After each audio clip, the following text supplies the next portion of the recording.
had together, fighting each other more or less. Oh yeah, that's what it is, huh? Yeah, so basically that's what that is. I mean, this one took a lot of work because I had to get the angles of the buildings correctly, plus it was kind of a stormy scene on that one side, so I had to get the rain and that properly. That took a lot of shading. Yes. And who won, good or bad? Oh, good, of course. Oh, good. Okay, this is another comic. I took a comic book page and just kind of redrew it. This one actually took a while because there was a lot of detail on that particular page because they were in a restaurant, so I had to make sure I get the food and the tray and the Happy Meal or whatever it is right there done properly, and they're having a discussion and the child's eating, so that was exceptionally hard to get that right. Eating and having the mouth position right, and holding the burger and stuff like that. So yeah, so basically that's what this is. It was hard work, but it came out really well. I'm actually, especially with the shading, it was, like I said, it was a lot of detail, and I had to use a lot of straight edge just to get the angles proper, but that's basically what that is. Is that what one of your sketches looks like before you color it? Essentially, yeah. This is more or less what they look like before I actually get the color in them. So I mean, even though there's it's a lot of detail, getting the color to fit in with the image itself is difficult. I mean, you got to make sure you don't end up coloring over some of the shading, because then that just sort of makes it flat and one-dimensional, and you don't want to do that. Michael, do you think it's an expression of God? I would say so. I definitely think it's a God-given talent, and that's what He wants me to do in this world. It's His purpose for me in this planet, to bring my voice, my imagination to the art world. Especially, I mean, a lot of the, maybe a way to express His word or His voice as well in the art world. I know a lot of artwork these days tends to be a little bit racy and inappropriate, and maybe if possible, if I got a chance to be in the art world, I could probably bring a little more of a cleaner, godly manner to the art world. So yeah, I definitely think it's a godly expression. It's definitely something like I said, just wants me to do. Oh, well, it's been a wonderful program, and that's a grand way to close it. Thank you, Michael. You're welcome. Greeting, press 1.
Hey folks, how are you today? It's a beautiful June the 6th with a terrible memory, but for thankfulness for peace. John says, I see spots before my eyes, and his friend says, oh, that's terrible. Have you seen a doctor? No, just spots. And the doctor says to Marilyn, you have acute appendicitis. And she says, Doc, I came here to be examined, not flattered. The doctor said to the patient, there's nothing I can do for your disease, it's hereditary. And the patient says, okay, send the bill to my father. Did you hear about the doctor back in the 1940s who was so meticulous that when he gave a shot for the German measles, he gave 2 shots, one for East Germany and one for West Germany? Bill says, my dog is like one of the family. And his friend said, yeah, which one?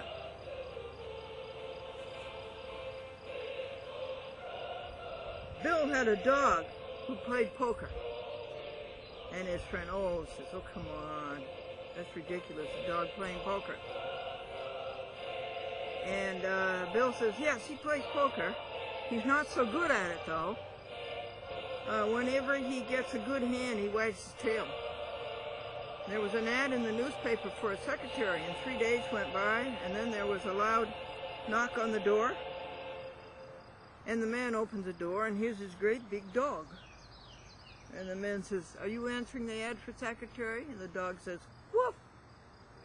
The man says, well, do you take shorthand? The dog says, woof.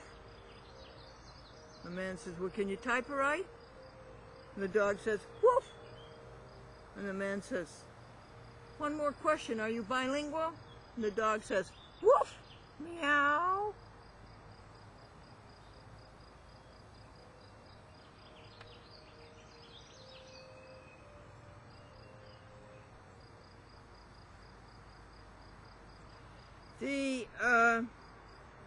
The economists say that things are going to get better in the last quarter. Herbert says that's good, because I'm down to my last quarter. And did you know the son wrote home from college and he says, Dad, I joined the drama department, and there's very few college kids who join the drama department. I joined the drama department and I already have a part in a play, and I play the part of a man who's been married 40 years. And his dad emailed him back and said, good son, congratulations. I hope the next time you get a speaking part.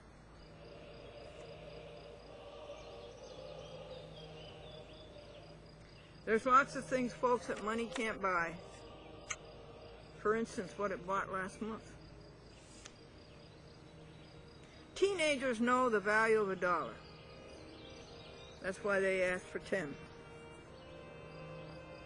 And the teacher says that for every student who has a spark of genius, there are 10 others who have ignition problems. And when the teacher retired, she said, it was great in the old days. The kids used to bring you an apple. Nowadays, they just drive you bananas. And behind every successful man is what? A flabbergasted mother-in-law. Glendora, cheerful look at life.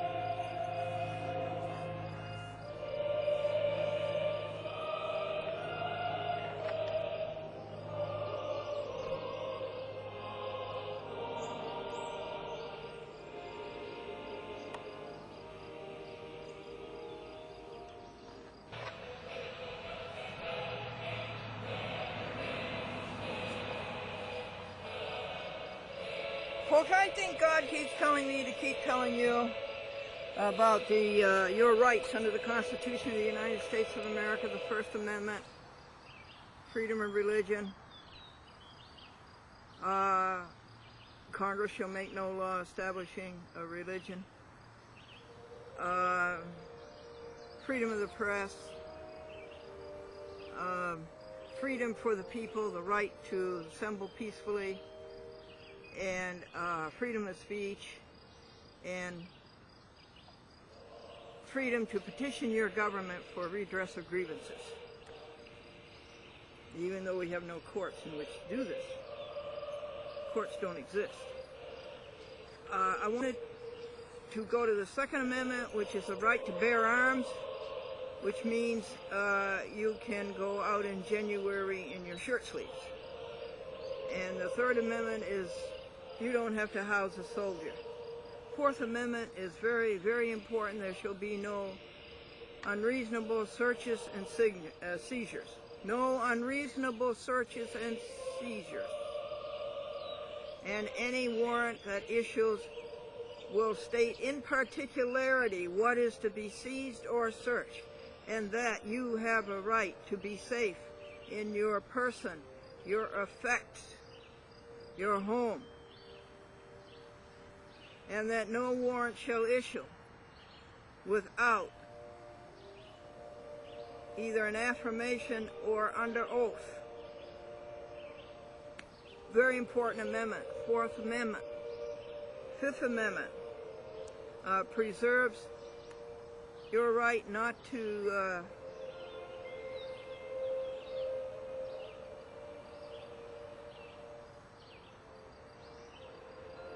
be deprived of liberty or life or what you own without due process of law. That means that you go to court and you are heard, and that you have an honest court. Well, that's gone by. We don't have any such thing as honest courts. And also that you cannot be convicted of the same offense twice. Double jeopardy. No. And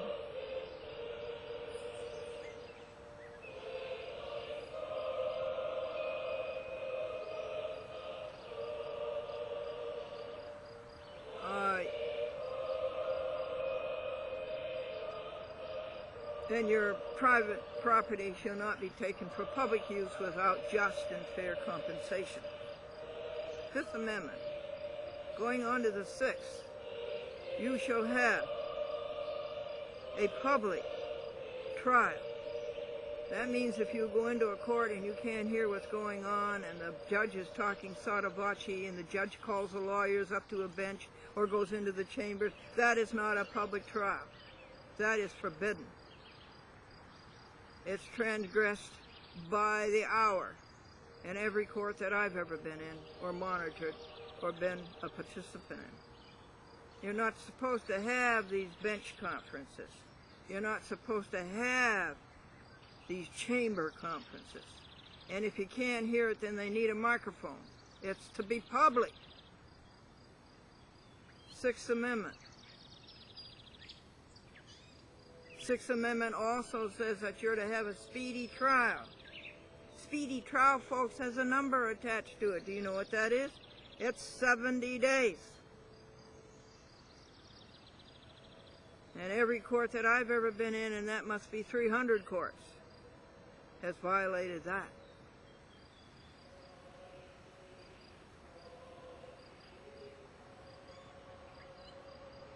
Seventh Amendment. You are guaranteed a trial by jury.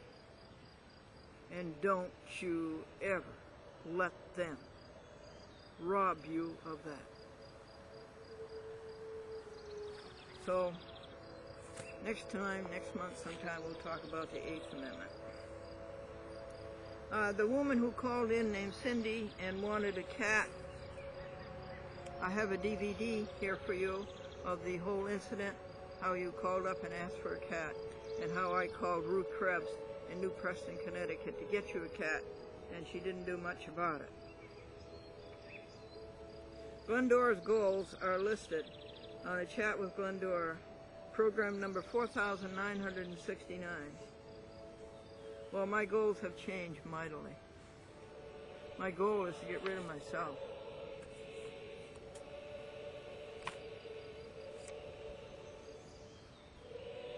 Empty yourself of God.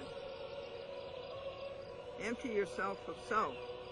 Fill yourself with God. Very important law for you to know, that in all courts of the United States, the parties may plead and conduct their own cases personally or by counsel. Believe me, don't ever hire a lawyer. Of course, a counsel can be. It doesn't have to be a lawyer. It can be a friend, it can be a mother, your father, whatever. Don't ever hire a lawyer. Do not ever hire a lawyer. You go to the law library and you simply look up the law. And the laws are very, very legible. Very, very easy to read. Don't hire a lawyer. Just go to the library and you'll end up knowing the law much better than the judge. I've met very few judges who know the law, and I've met very few lawyers who know the law. And those who do know it are crooked.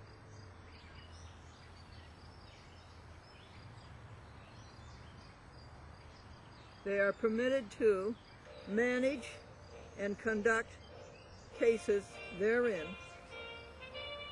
and that the law is not so vague and indefinite that it violates the essentials of due process of law, secured by the United States Code, which provides for self-representation. The duty of the court is implicit. Its obligation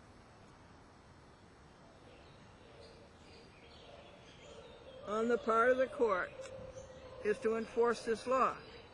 And I have never found a judge who enforces this law.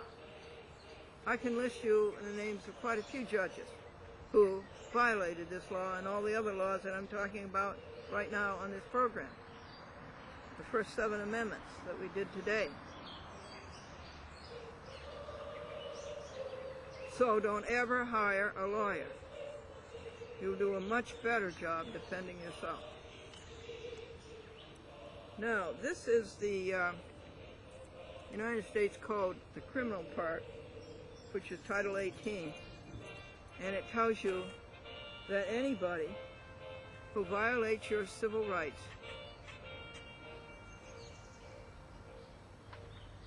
is liable to you. That means sue a judge instantly who says you have to have a lawyer. Sue that judge instantly. Didn't he just violate the U.S. Code? By the way, did I give you the number of that? It's Article 28, United States Code, Rule 1654. And sue any judge who violates your civil rights. And that happens as soon as the poor plaintiff or defendant walks into the court. Civil rights are violated. 1, they're ignorant of them. 2, they're incompetent. 3, they violated their oath of office to support the Constitution of the United States.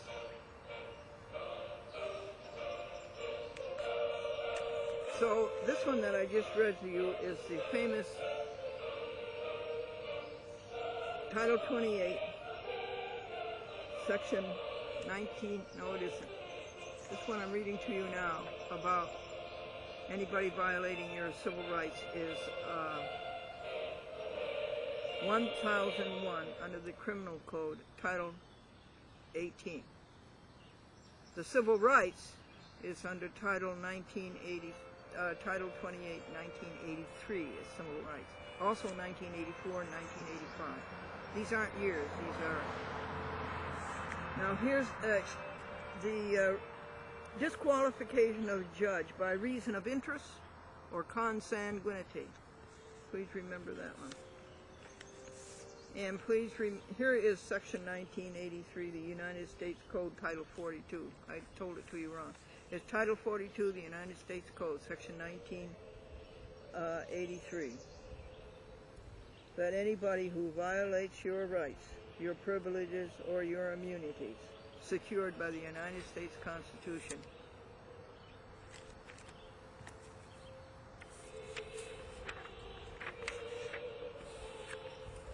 Alrighty, we're going through your folder that I keep to talk to you. And here's a list of judges whom I know to violate.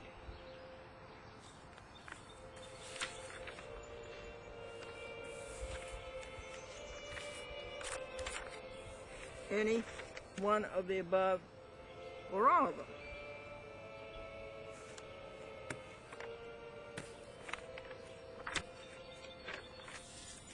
That was a grocery list.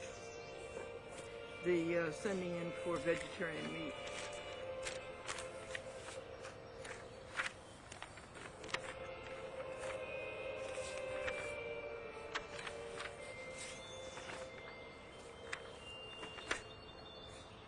Where are you, judges?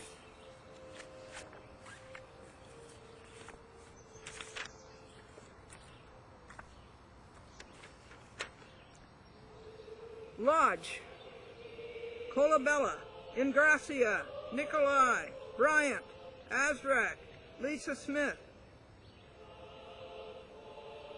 Gomez, Lisi, Almond, Sotomayor, Ross, Corman, Fox, John Walker, Calabrese, McCasey, Schwartz, Winter, Griesa, Hummel, Christian Hummel, Unchristian Hummel, Friedman, Barrington D. Parker, McAvoy, Raji, Hill, Rudolph, Angio Little, Tannenbaum, McAvoy,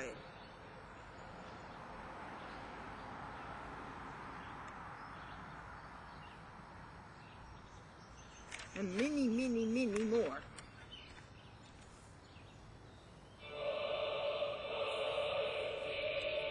Fortress is our God. I'm going to tell you about that Lutheran too. Not Martin Luther, but Jacob Bowen, who was double-crossed by his own Lutheran church.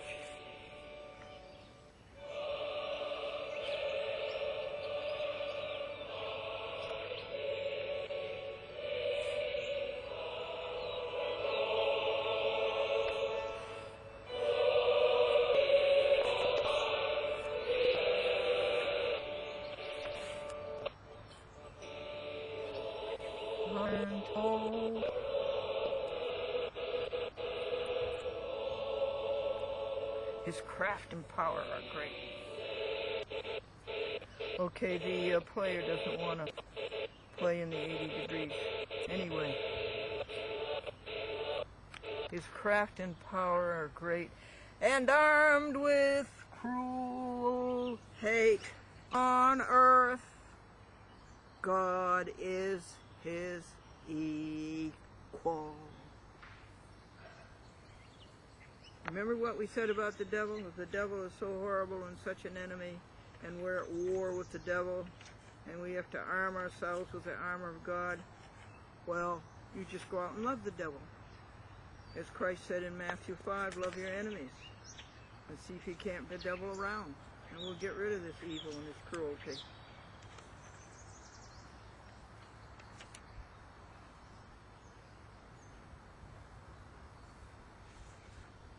It's too hot for me to get up and... I write things down in my joy book. My joy book is a journal, minute by minute almost. And I write these things down that I think of for you, to see if they will help both you and me.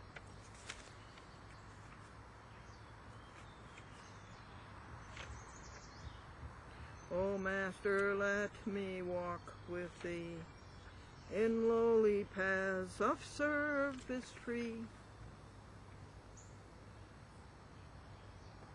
stoop to my weakness, mighty as thou art.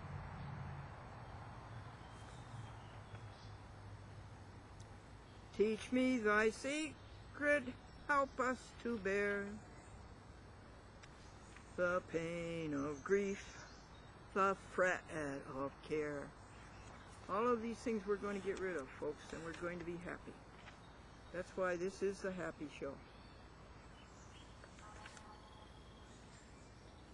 And that's why we have the SS Glendora After School Happy Show for the children.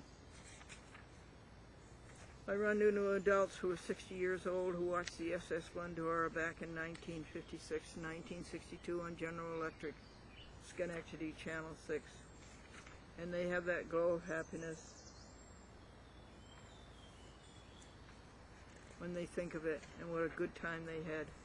So that inspired us to start a new SS Glendora After School Happy Show,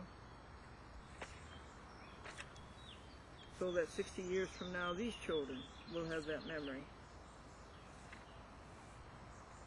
My goal is to love perfectly all the time. That will lead people to be perfect, and that will stop cruelty to animals, and that will stop injustice in the courts. Well, that was worth it. That was on page 76.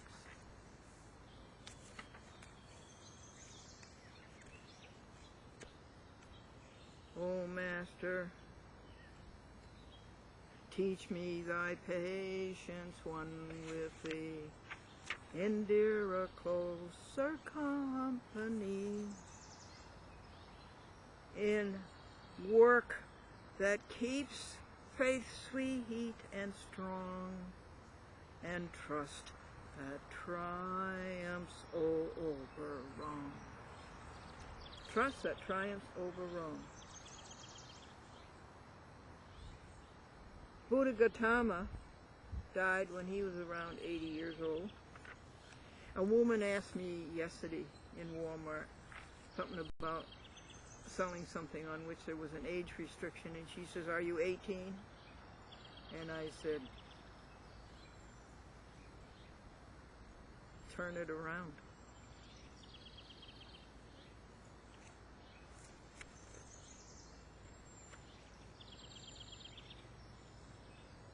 It was a joke.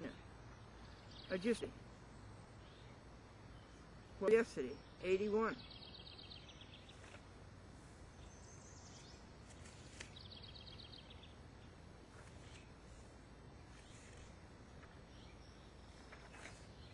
Breathe on us, breath of God, fill us with life anew, that we may love as thou dost love, and do what thou wouldst do. Remember, praying for your enemies is easy when you sing a hymn. It's hard the other way. Say to him, breathe on him, breath of God, until his heart is pure, until his will is one with thine, to do and to endure. Breathe on him, breath of God, till he is wholly thine, until his